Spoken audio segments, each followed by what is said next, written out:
വന്നിട്ടുള്ളത് ഒരു famous north Indian sweet ആയ അഫ്ലത്തൂൺ ബർഫിന്റെ റെസിപ്പിയുമായിട്ടാണ്. ഇതിനു വേണ്ട ഇൻഗ്രീഡിയൻസ് എന്തൊക്കെയാണെന്ന് നോക്കാം. 1 കപ്പ് പാല്, 3/4 കപ്പ് റവ, 1 കപ്പ് പഞ്ചസാര, 100 ഗ്രാം ബട്ടർ, പിന്നെ കുറച്ച് കാഷ്യൂ നട്ടും പിസ്തയും എടുത്തിട്ടുണ്ട്. ഇത് ഡെക്കറേഷന് വേണ്ടിയാണ്. പിന്നെ 1 കപ്പ് മിൽക്ക് പൗഡർ. ഫസ്റ്റ് ഈ ബട്ടർ ഒന്ന് മെൽറ്റ് ചെയ്തെടുക്കാം. ബട്ടർ ഇപ്പോൾ നന്നായിട്ട് മെൽറ്റ് ആയിട്ടുണ്ട്. ഇനി ഇതിലേക്ക് റവ ചേർക്കാം. ലോ ഫ്ലെയിമിലേക്ക് മാറ്റണം. എന്നിട്ട് ഇത് നന്നായിട്ട് മിക്സ് ചെയ്യാം.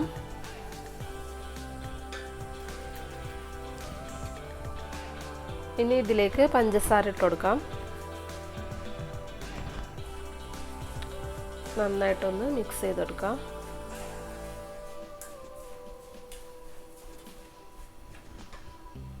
മിൽക്ക് പൗഡറും കൂടി ചേർക്കാം. ഇതെല്ലാം കൂടി ഇനി നന്നായിട്ടൊന്ന് മിക്സ് ചെയ്ത് നല്ല ബ്രൗൺ കളറായിട്ട് വരണം. അപ്പോൾ ഹൈ ഫ്ലെയിമിൽ വെക്കരുത്, ലോ ഫ്ലെയിമിൽ വെച്ചിട്ട് വേണം നല്ല ബ്രൗൺ കളറാക്കി എടുക്കാൻ. മിൽക്ക് പൗഡറൊക്കെ ഉള്ളതുകൊണ്ട് പെട്ടെന്ന് അടി പിടിക്കും. അപ്പോൾ ഹൈ ഫ്ലെയിമിൽ വെക്കാൻ പാടില്ല. ലോ ഫ്ലെയിമിൽ ഇട്ടിട്ട് നന്നായിട്ട് ഇത് ബ്രൗൺ കളറാക്കി എടുക്കുക. ഞാനിതൊരു വലിയ പാത്രത്തിലേക്ക് മാറ്റിയിട്ടുണ്ട്. മിക്സ് ചെയ്യാനും സുഖമായിരിക്കും. പിന്നെ നോൺ സ്റ്റിക്ക് ആയതുകൊണ്ട് പെട്ടെന്ന് അടി പിടിക്കാനില്ല. കൈവിടാതെ ഇത് ഇളക്കി കൊടുക്കണം. കുറച്ച് ടൈം എടുത്തിട്ട് വേണം നല്ല ബ്രൗൺ കളറാക്കാൻ. അപ്പോൾ ലോ ടു മീഡിയം ഫ്ലെയിമിൽ വെച്ച് ഇത് നന്നായിട്ട് മിക്സ് ചെയ്ത് ബ്രൗൺ കളറാക്കി എടുക്കുക.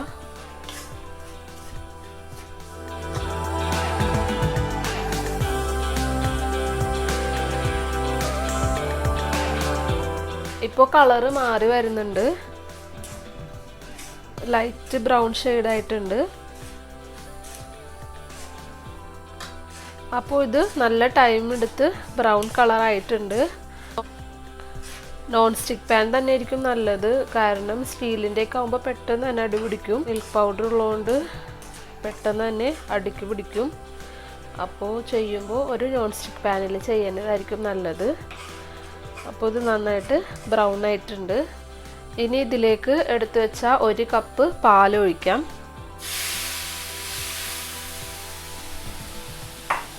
എന്നിട്ട് നന്നായിട്ട് മിക്സ് ചെയ്യാം.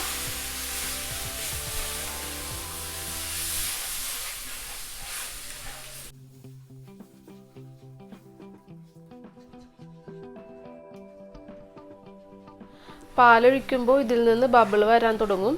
അപ്പോൾ ഫേസിലൊന്നും ആവാണ്ട് ശ്രദ്ധിക്കണം. ഇത് നന്നായിട്ടൊന്ന് മിക്സ് ചെയ്തിട്ട് കുറുക്കിയെടുക്കാം.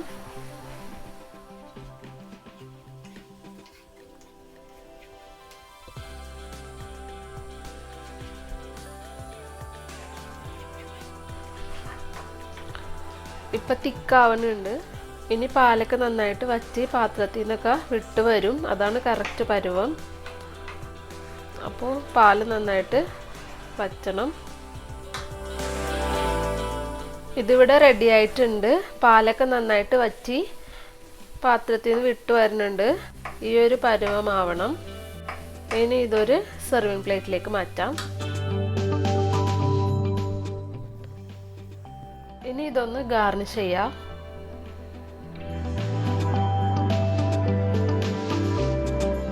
ഇതിനി നന്നായിട്ട് ചൂടാറിയിട്ട് തണുപ്പിച്ചിട്ട് സെർവ് ചെയ്യുന്നതാണ് നല്ലത്. തണുക്കുമ്പോഴാണ് നല്ല ടേസ്റ്റ്. അപ്പോൾ ഈ ഒരു സ്വീറ്റ് എല്ലാവർക്കും ഇഷ്ടമായെന്ന് വിചാരിക്കുന്നു. ഈസിയാണ് ഉണ്ടാക്കാൻ. റവ റോസ്റ്റ് ചെയ്യാനുള്ള ടൈമാണ് കുറച്ച് കൂടുതൽ.